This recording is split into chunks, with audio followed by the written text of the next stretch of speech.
Greetings. Welcome to AudioCodes' third quarter 2020 earnings conference call. At this time, all participants are in a listen-only mode. A brief question-and-answer session will follow the formal presentation.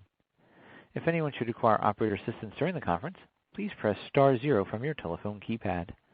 Please note that this conference is being recorded. At this time, I'll turn the conference over to Louis Toma with Hayden IR. Louis, you may begin. Thank you. Hosting the call today are Shabtai Adlersberg, President and Chief Executive Officer, and Niran Baruch, Vice President of Finance and Chief Financial Officer. Before we begin, I'd like to remind you that the information provided during this call may contain forward-looking statements related to AudioCodes' business outlook, future economic performance, product introductions, plans, and objectives related thereto.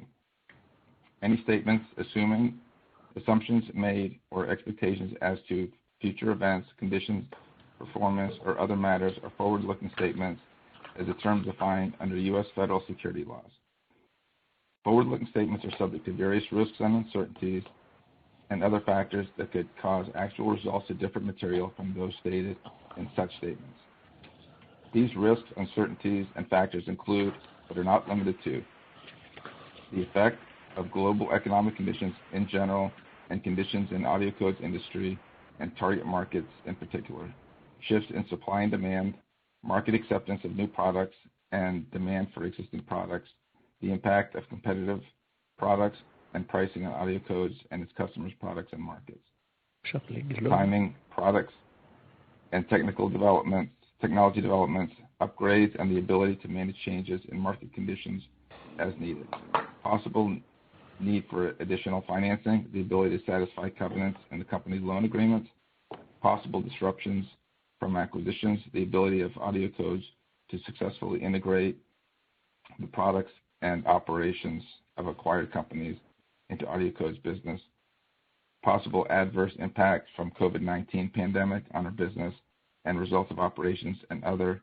factors detailed in AudioCodes' filing with the U.S. Securities and Exchange Commission. AudioCodes assumes no obligations to update this information. In addition, during the call, AudioCodes will refer to non-GAAP net income and net income per share. AudioCodes has provided a full reconciliation of the non-GAAP net income and net income per share to its net income and net income per share according to GAAP in the press release that is posted on the website. Before I turn the call over to management, I'd like to remind everyone that this call is being recorded. An archived webcast will be made available on the investor relations section of the company's website at the conclusion of this call. With that said, I would like to turn the call over to Shabtai. Shabtai, please go ahead. Thank you, Louis. Good morning and good afternoon, everybody. I would like to welcome all to our third quarter conference call. With me this morning is Niran Baruch, Chief Financial Officer and Vice President of Finance of AudioCodes. Niran will start off by presenting a financial overview of the quarter. I will then review the business highlights and summary for the quarter and discuss trends and developments in our business and industry. We will then turn it into the Q&A session.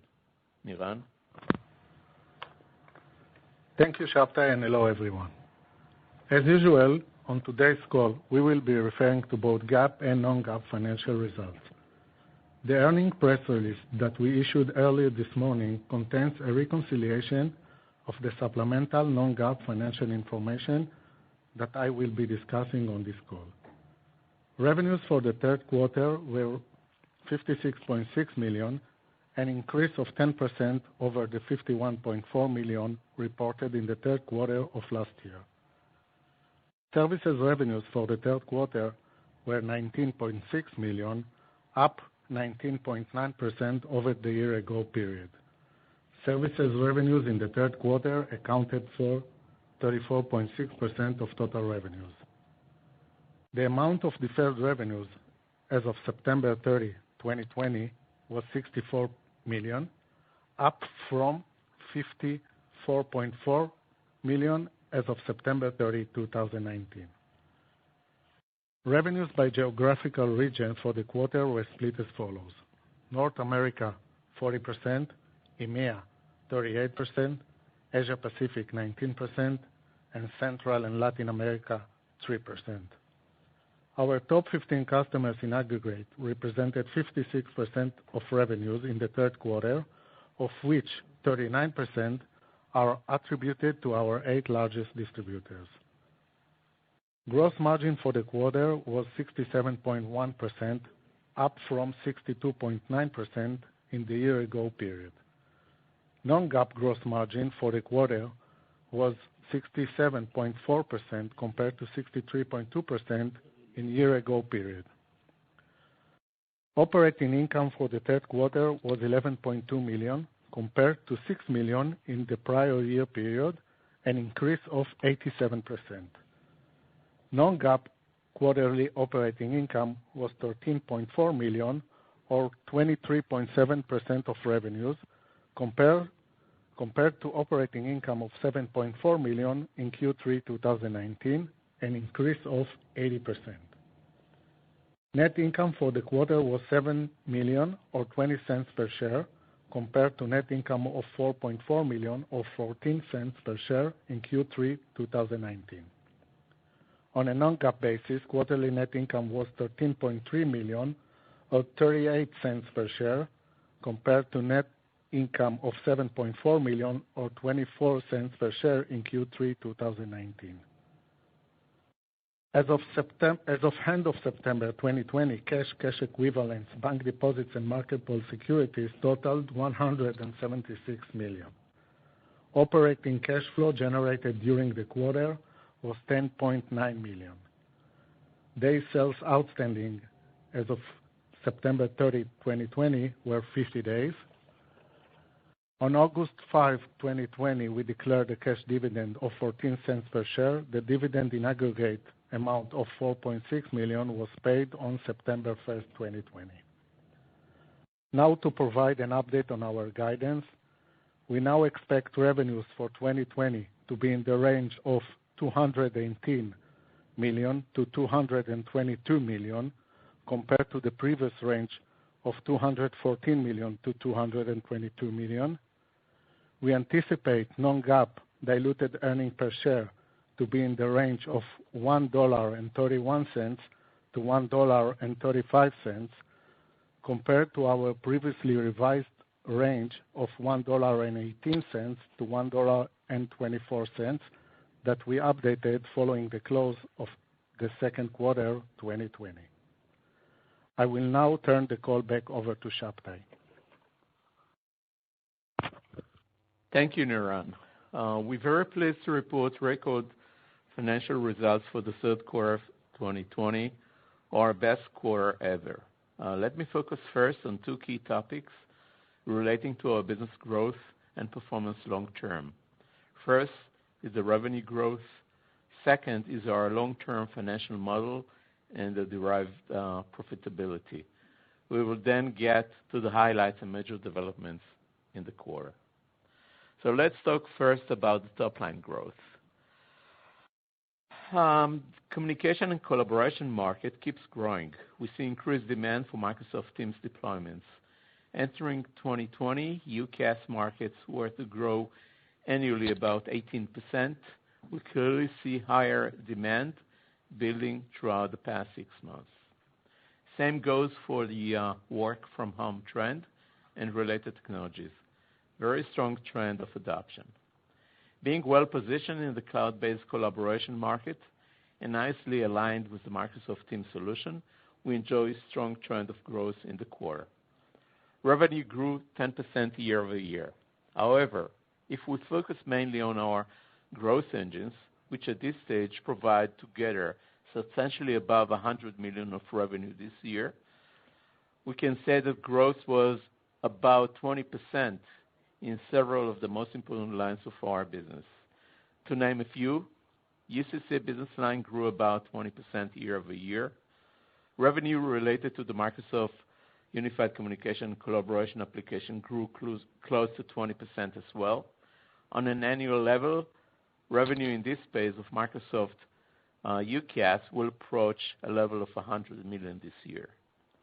Revenue related to sales of SBC, a business line that will cross a level of $80 million this year, grew substantially north of 20%.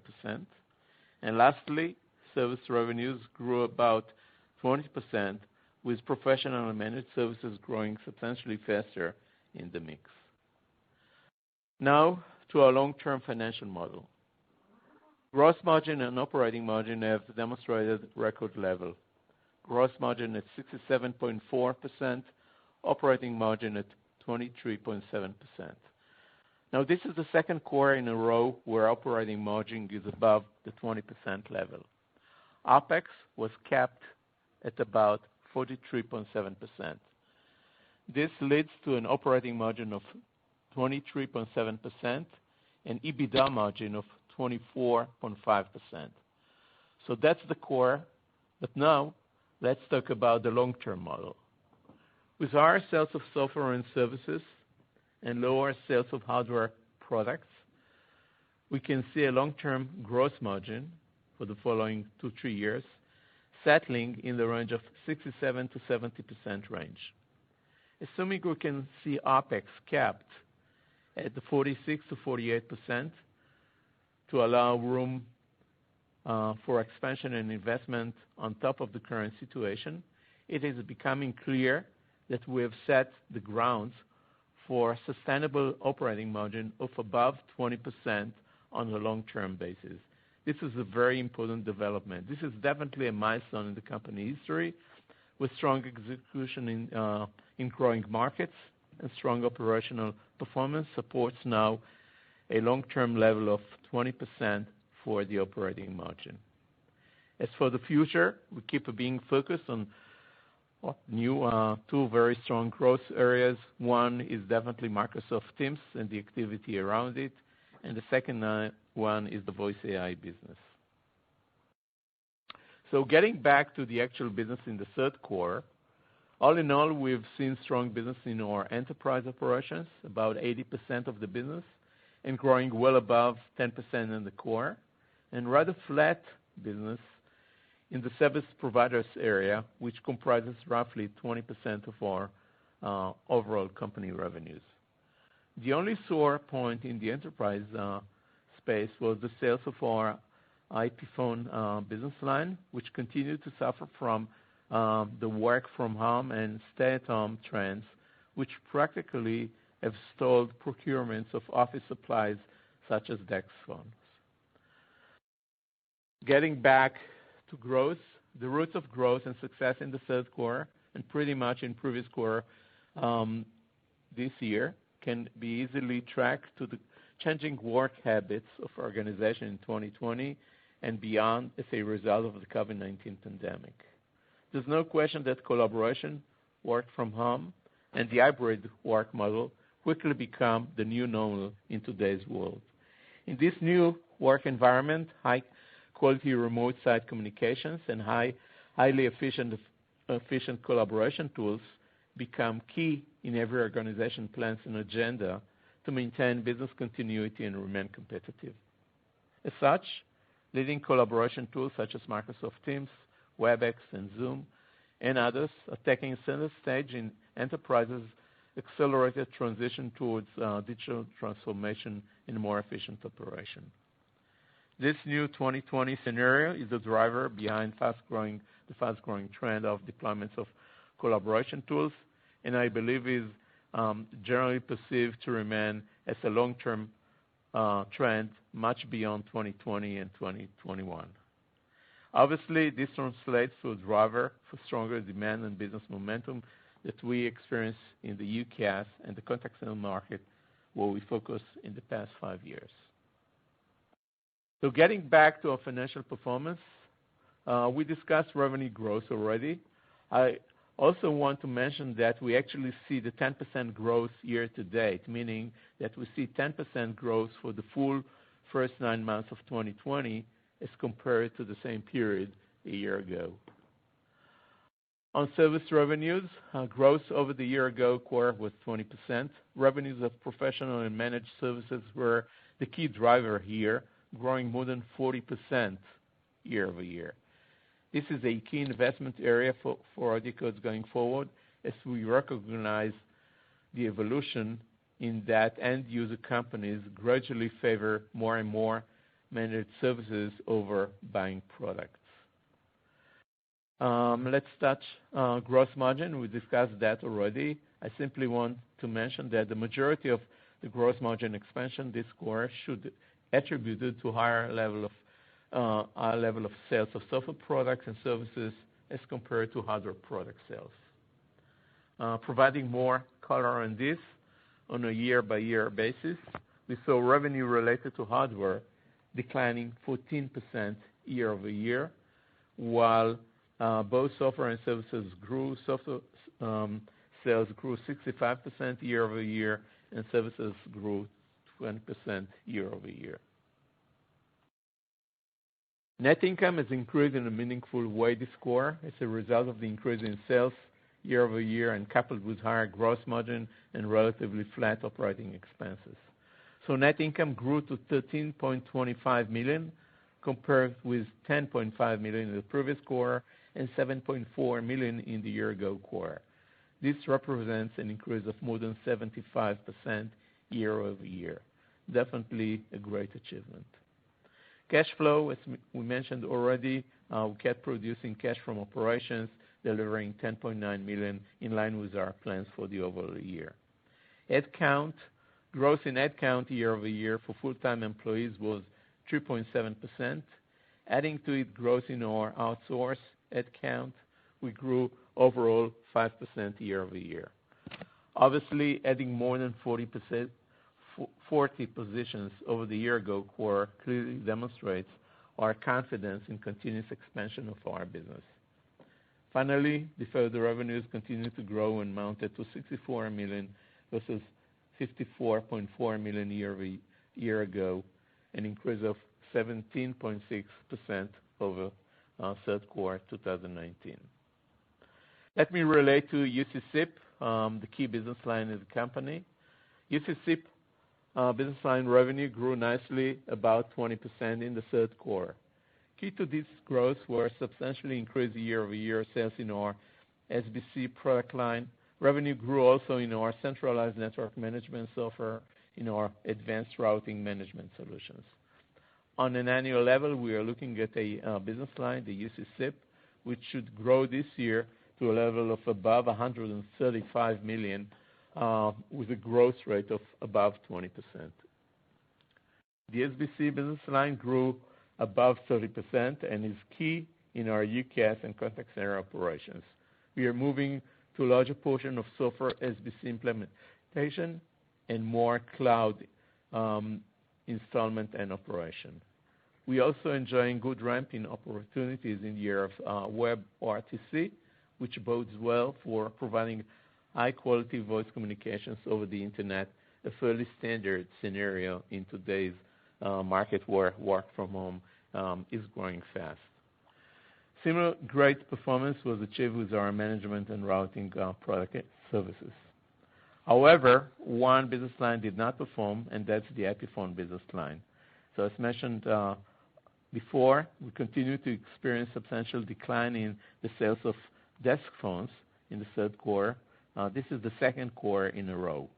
We attribute this less favorable performance to the stay-at-home new normal, which has stalled sales of on-prem devices, a trend which we believe will persist for at least the next 9 to 12 months as work habits of organization will become more hybrid.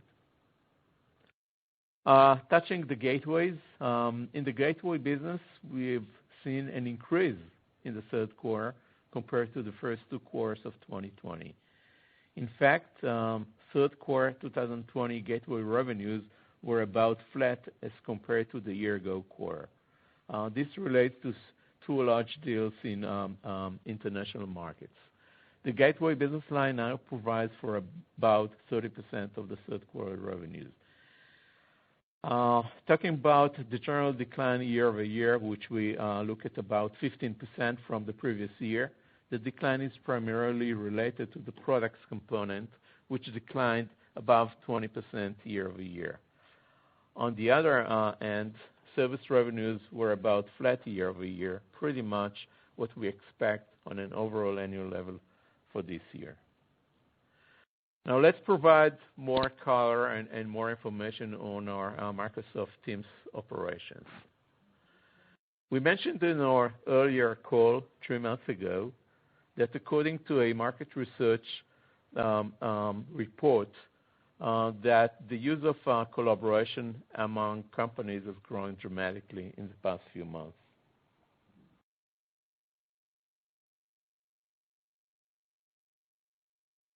According to that report, Microsoft Teams was the clear leader at 40%, followed by Cisco WebEx at 27%, Slack at 9%, and Google Chat at 8.5%. Relying on a more recent research and based on 2 financial analyst reports issued this month, we see growing use of Microsoft Teams in the enterprise and the mid-market organization. To give you some more data on that, we just saw a research note issued by an analyst from Morgan Stanley, where he has cited that Microsoft Teams, they have done a CIO survey, and they are seeing dramatically increasing trend of CIOs standardizing on Microsoft Teams. To mention data, while 2 years ago, only about 27% of those CIOs have standardized on Teams. In 2019, that number grows to 40%, and this year, that number grew to 51%. So definitely a very strong adoption and recognition of the fact that Microsoft Teams is the leading collaboration solution in the enterprise market. I can bring you another data point where basically CIOs were requested to say which would be the collaboration tool that the company will standardize on going forward. This year, the division was as follows: Microsoft Teams 51%, Zoom 10%, Slack 6%, Cisco WebEx 9%, and few more. Going and asking them about what do they believe will be, the situation 3 years ahead. Basically, Microsoft Teams stood at 61%. Zoom remained at about 16%. Cisco, declined. Slack declined, etc. So all in all, we see growing recognition of the fact that Microsoft Teams is the leading collaboration tools, and this is, again, this is where we put all of our resources in. To give you another data point from another analyst that issued a report this quarter, is counting among others the fact that there's a broad adoption of Microsoft Teams, is citing more than 1,800 companies with more than 10,000 employees. And is also using the sentence that investors are considering Microsoft to be an existential disruptor to the cloud communication ecosystem. So, as you can all imagine, this is a great, basis for operation. As it relates to us, so year over year, we grew 18.5%, and on a sequential basis, we grew 11.8%. Basically, we've seen a rate of new opportunities created in the core growing very nice. We'll touch the division between Skyfall and Teams in a minute, but we saw relatively moderate decline in Skyfall in the third quarter as compared to the previous quarter, while we saw a very strong uptake in Teams in the core. About 2 months ago, about a month ago, we've been part of a user event of Microsoft called Ignite. We can tell you that we have seen a lot of new announcement and enhancement to the Teams application, among them in the area of meetings, recap, on voice and calling devices. In general, I would tell you that there was another user conference, a Zoomtopia conference about a few weeks ago, where there was a large emphasis put on Zoom Phone. All we can see and hear from the market is that probably going forward, the area of voice communication will become the key area where there will be big effort put into winning, the field between Microsoft and Zoom. So we definitely, that will be a very favorable trend for us. Also, we see investment in the area of getting more seats to use Teams as a cloud solution, and we'll talk about that, I assume, in coming months. So all in all, very nice activity in the core. Just to give you kind of a sense for the split of revenues in the core. So, this core, we saw Teams substantially getting above Skype for Business. While in the second quarter of this year, revenues are kind of almost relatively split 50-50 among the two. In the third quarter, we definitely saw Teams taking off and capturing 60%. This is Skype for Business capturing 40%. So very mild decline in Skype for Business. So going into the numbers on a year-by-year basis, Teams revenue grew for us more than 400% year over year and about 30% on a sequential basis. To touch another aspect, when we're talking about new Microsoft Teams accounts, I can tell you that we see a continued increase in the number of new accounts per quarter. I can tell you that in terms of year by year, we've seen more than 150% increase in the number of new end user accounts created versus the third quarter of 2019, and about 20% more new accounts on a sequential basis when we're comparing to the second quarter of this year. With regards to, so far we discussed about revenues, so cloud opportunities. We also monitor the creation of new opportunities that have just been created and not closed yet. So with that in mind, we can tell you that on the Skype for Business side of the business, we have seen about 40% decline year over year, meaning less and less new opportunities are opened for the Skype for Business. Interestingly enough, there's definitely new opportunities in that market segment. However, once we go to Teams, I can tell you that we have seen on a year-by-year basis an increase of more than 270%. So very strong increase year over year with Microsoft Teams. That trend is fairly visible across all the previous months in 2020. And we already see, October rising above September, etc. So good activity on that. All in all, I can tell you that we're doing great business. The application that's capturing most of the activity in that market is the Teams Direct Route SBC. Here we can report that we are enjoying great success. Again, comparing on a year-over-year basis, we grew more than 200%. Another area of growth for us and where we invest a lot of efforts is the area of managed services. About 6 months ago, we have announced AudioCodes Live for Microsoft Teams. AudioCodes Live basically provides a managed service to full voice-enabled Teams. The core service includes Teams Direct Route connectivity, tenant management, user life management, and few more functionalities. All in all, we definitely start to see a lot of activity in that area.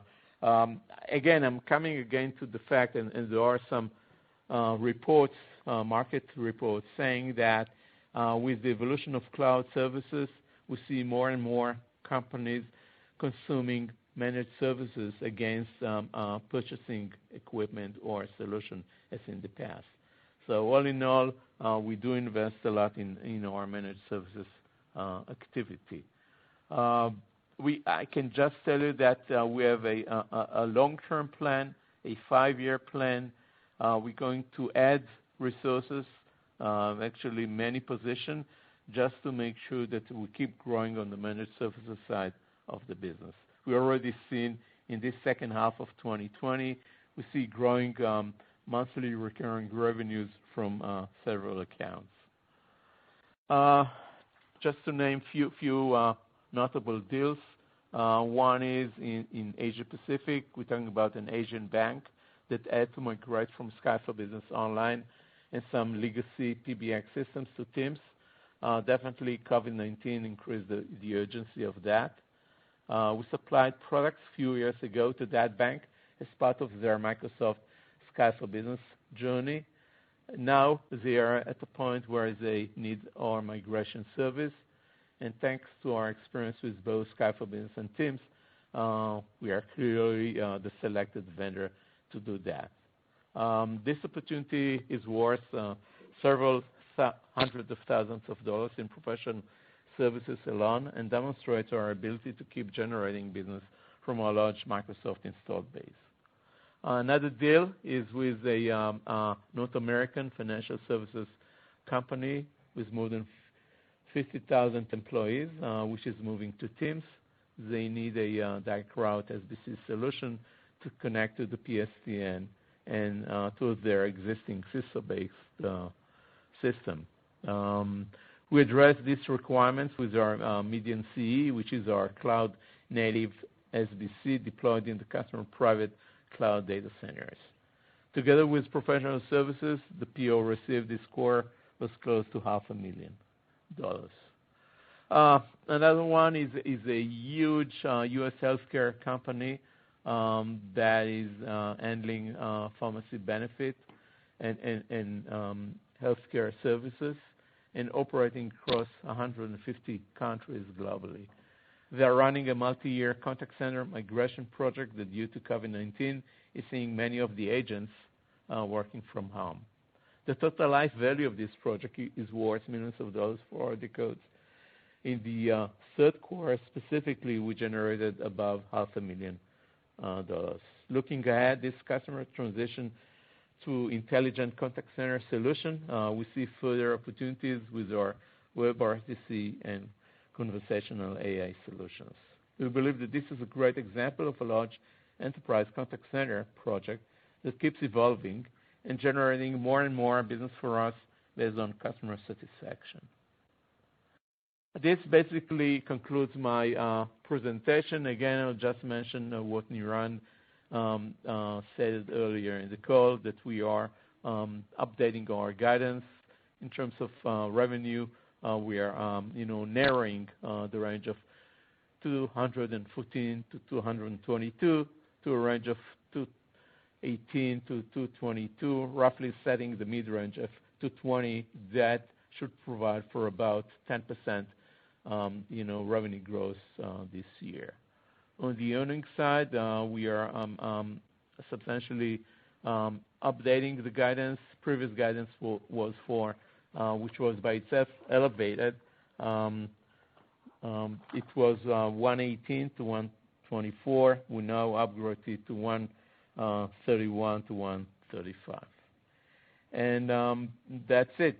With that, I've completed my introduction to the call, and I will turn the call to the Q&A session. Operator? Thank you. We'll now be conducting a question and answer session. If you'd like to ask a question, please press star 1 on your telephone keypad, and the confirmation tone will indicate your line is in the question queue. You may press star 2 if you would like to remove your question from the queue. For participants using speaker equipment, it may be necessary to pick up your handset before pressing the star keys. One moment, please, while we poll for questions. Thank you. And our first question today comes from the line of Rich Valera with Needham. Please proceed with your questions. Thank you, and good morning. Shabtai, question on the Microsoft business. If I heard you right, it was up nearly 20%, I think, this quarter. And that last quarter, I think it was up, only modestly, you had suggested. So clearly an improvement there.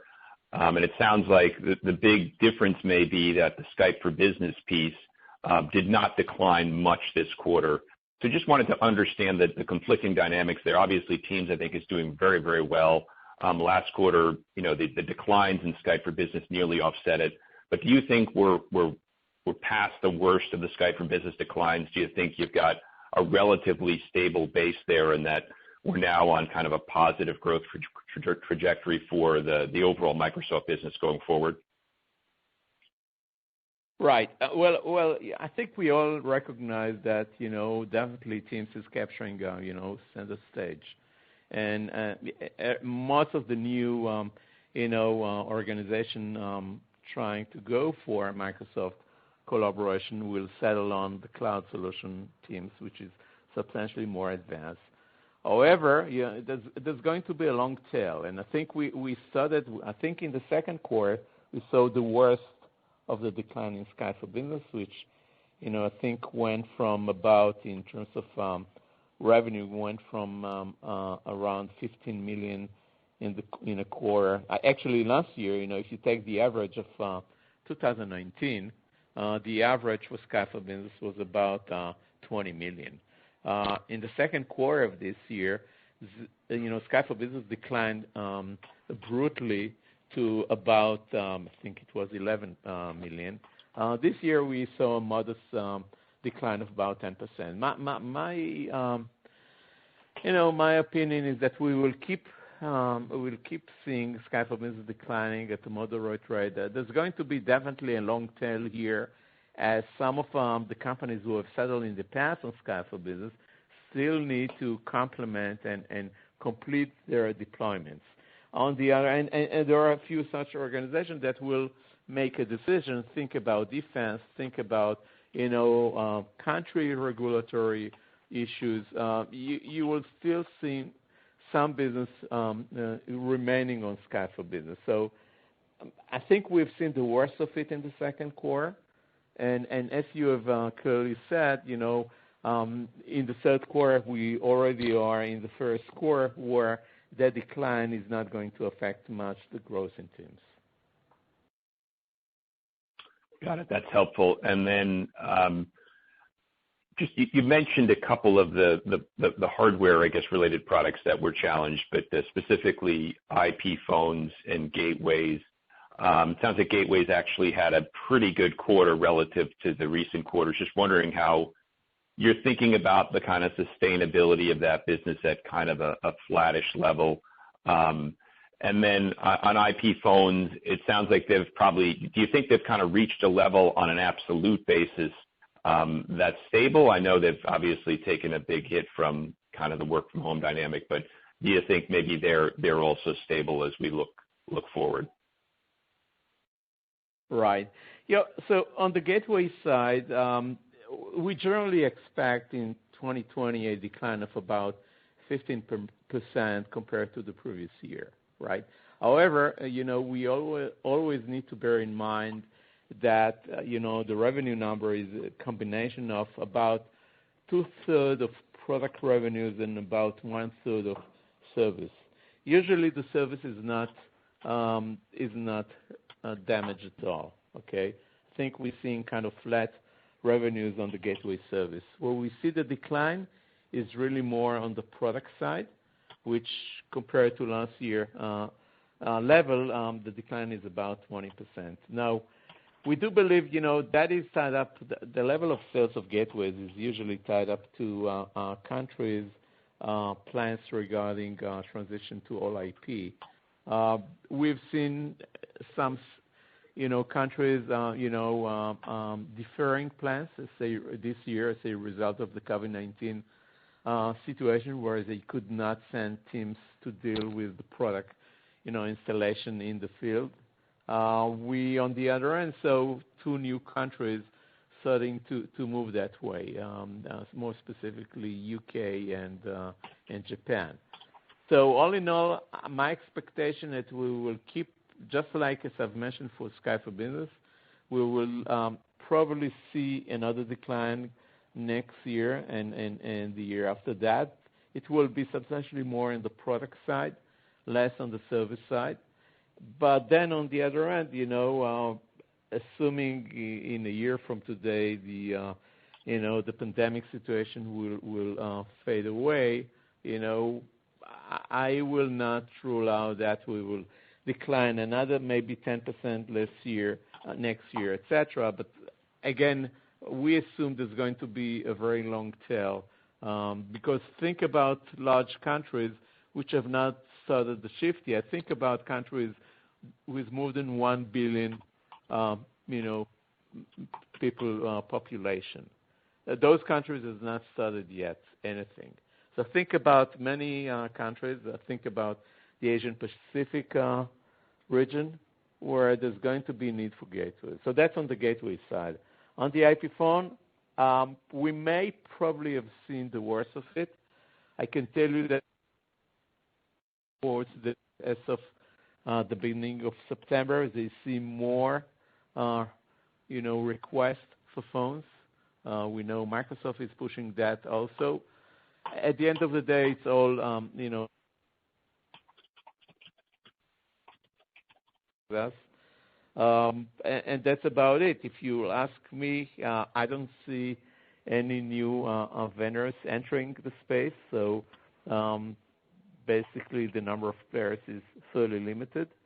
And we definitely are with a very advanced new offering on the Microsoft team. So we would probably wait for 2021 to see some increase in that line.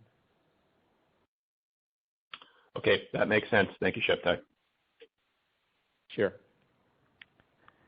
The next question comes from the line of Greg Burns with Sidoti & Company. Please proceed with your questions. Good morning. In terms of the teams, it seems like you're seeing, based on some of the conferences you've been at, an increased focus on voice from the vendors. But from adoption standpoint, where do you see voice in terms of the adoption or penetration rates right now? I think it was at like 5 or less the last time you give us an update. But see the trending in the market. Thank you. Right. So basically, the numbers that we've quoted a few months ago were coming from other sources in the market. We've not seen new numbers coming up, so it's tough to say, whether that's above 5%, 10%, etc. I mean, our business is growing. Our voice business is growing, as I've mentioned, 20% year over year. I assume that the general Teams, application is growing substantially faster. At this point, I have no such data. We assume, however, that that's a long tail that's created for us, and therefore we should see a very good market for our voice capabilities. But okay. And in terms of voice AI, can you maybe give us an update on some of the projects or the beta implementations you have on that side of the business? How much revenue you expect from that business this year, and maybe how much that business is contributing in terms of maybe operating losses? Like how much decremental margin is coming from that voice AI investment? Thank you. I'm sorry, Greg, I missed your last 10 seconds. Yeah, I was just looking for an update. Question? Yeah, I was just looking for an update on voice AI. How some of the projects you've been having on there, the revenue, and maybe how much in terms of loss. I know you're investing in that business, but how much is that contributing to so all in all, operating we income? definitely see, all in all, we see a lot of activity on the voice AI front. As I've mentioned, one application we are focusing on is meetings recap, where one can get meetings that were held, generate automatically decision, action items, and summary of the meeting that will be captured by AI and will be distributed to project and task management systems. On the other hand, you'll be able to get to some meetings that you have missed because you were not able to attend them. So meetings recap, that application was announced by Microsoft last September, and in our Meeting Insight solution is definitely targeting that. We're going to embed it into Teams hopefully within the next 60 days. Another area is, our VOCA business. Generally these days when people are stuck at home, the use of phone is increasing substantially, and you can think about a lot of organizations and institutions who are getting thousands and tens of thousands of phone calls and not being able to, obviously, to put so many agents to respond to those calls. There's a need for virtual agents that will handle those calls. We see a lot of trends. We are basically in the midst of making a lot of investment and project in this space. So definitely the whole area of virtual agents and conversational IVR is big. And another area is where you have the world of the bots, chatbots, which are communicating by text only, and we have a very unique, a very powerful solution called Voice AI Gateway that allows you to connect by voice, both speak and listen to voice information. And we are partnering with many companies. We've been told that there's no other such solution of same quality in the market. So all in all, just to give you a higher level perspective of what's happening. So last year, I think we did above $2 million in revenues. This year, in revenue and bookings. This year, we expect between 3 and 3.5 million in bookings. So growth of about 50%. Okay, and the cost associated with that part of the business? Okay, so yeah, last year I think it cost us about between 3 and 4 million in operating expenses. This year it will decline by about 20 to 30%. We're very hopeful that actually next year, we will definitely, have it substantially reduced. So all in all, the trend is positive, and we have lower expenses going forward. Okay, great. Thank you. Sure. The next question is from the line of Walter Pritchard with Citi. Please proceed with your questions. Hi, thanks. Just a couple quick ones on, I missed the networking split or the networking revenue. Could you give that number? We did not. Actually, at this stage, technology is down to like maybe 4%, and networking is like 96%. There's no much change, in the core. So we assume that I think we will basically just keep reporting the company as networking. That's about it. Okay, and then on the expenses, just curious there, you gave some helpful color around long term. How do you think about, just especially related to sales and marketing, the levels this quarter, how much that was suppressed by, COVID, lack of travel, and how you expect that to bounce back? I mean, I don't think anybody knows timing for sure, but what sort of color could you give us around how suppressed those expenses were relative to the environment? Yeah, hi Walter, this is Niran. So in terms of sales and marketing expenses, same as last quarter, we still have some, lower expenses related to travel and also marketing events. But as Shabtai mentioned, this is going to be the new standard going forward. We will not see, let's say, our travel budget next year will not be the same as it was originally planned for this year. So we definitely will continue to see some saving going forward. Great. And then just on you gave some commentary around software, and I think in your last quarter you talked about 35% of the mix. Just wondering, given the comments that you gave here on software revenue, where was that in the quarter, and how do you expect that to trend from the 35% I think you talked about last quarter?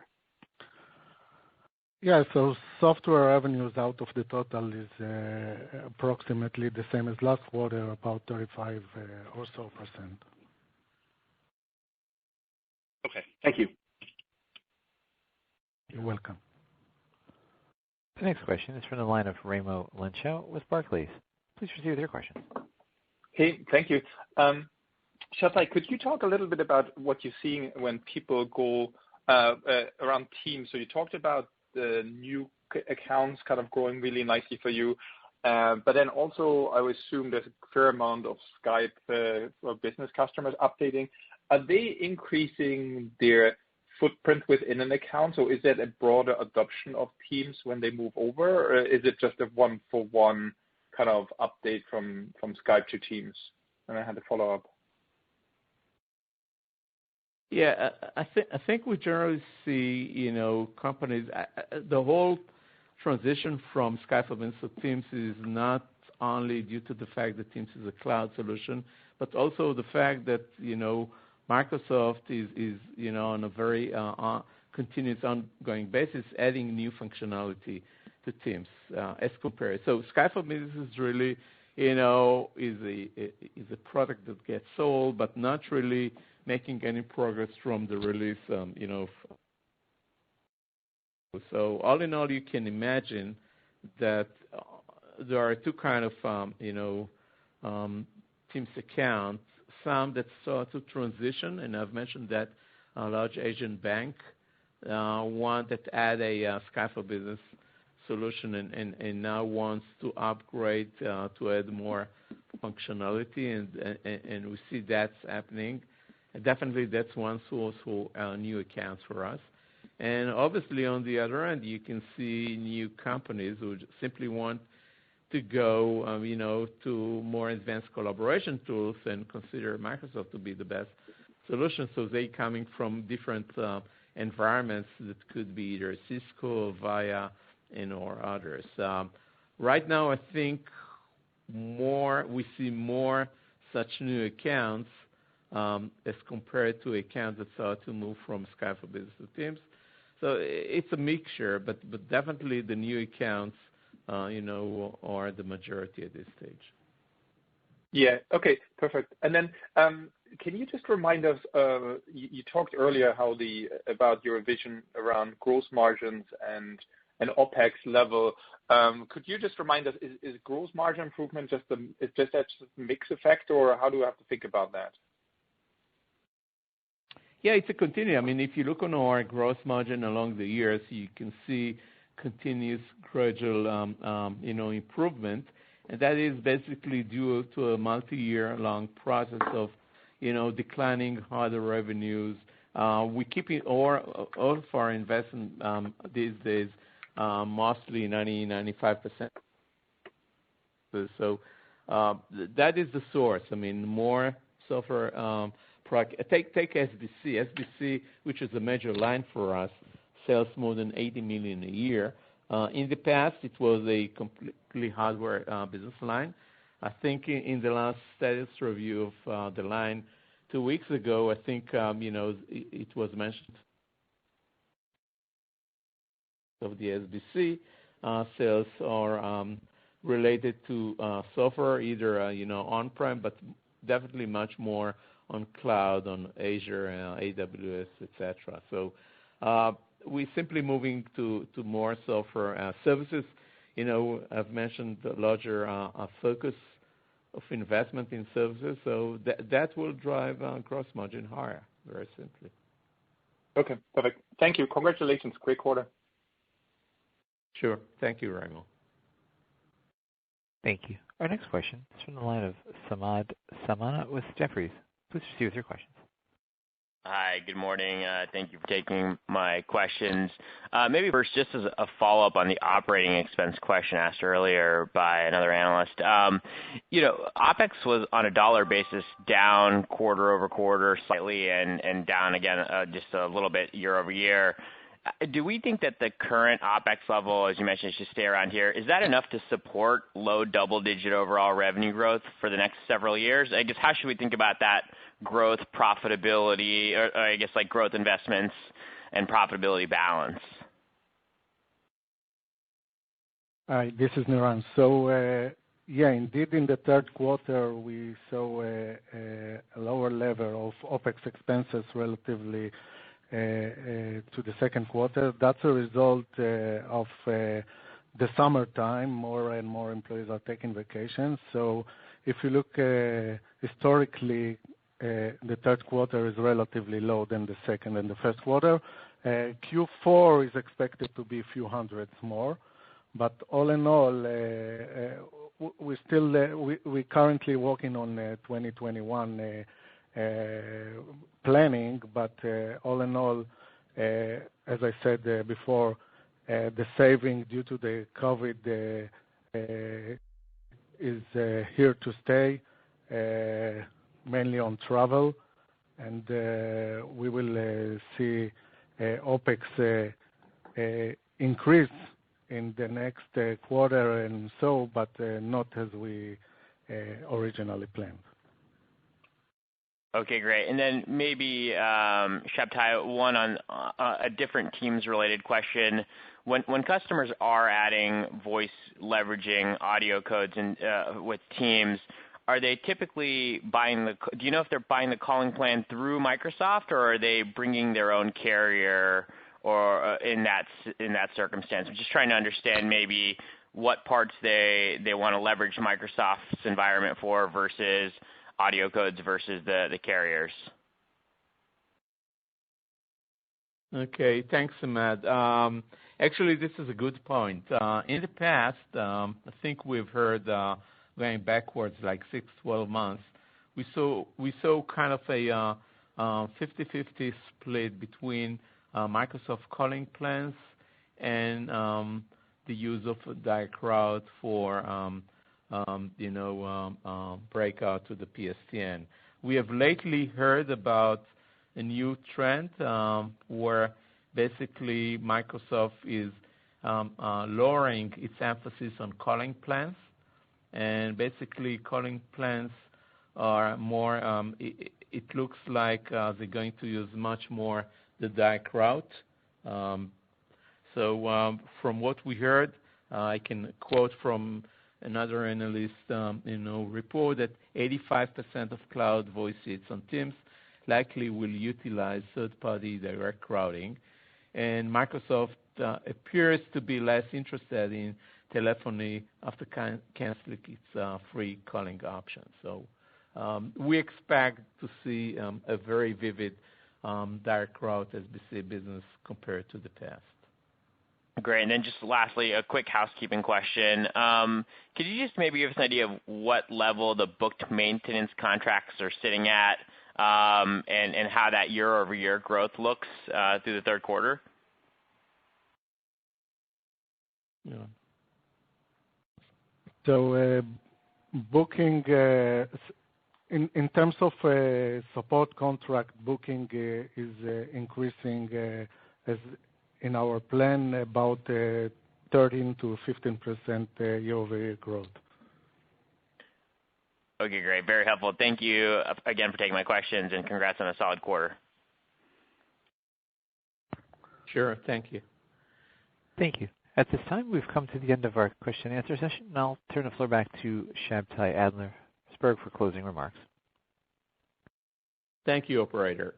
Would like to thank everyone who attended our conference call today. With continued good business momentum in our markets and execution in the first 9 months of 2020, we believe we are on track to achieve another strong year of growth and expansion of our business.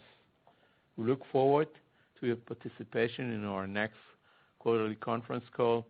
Thank you very much. Have a nice day. Bye-bye. This concludes today's conference. You may disconnect your lines at this time. Thank you for your participation.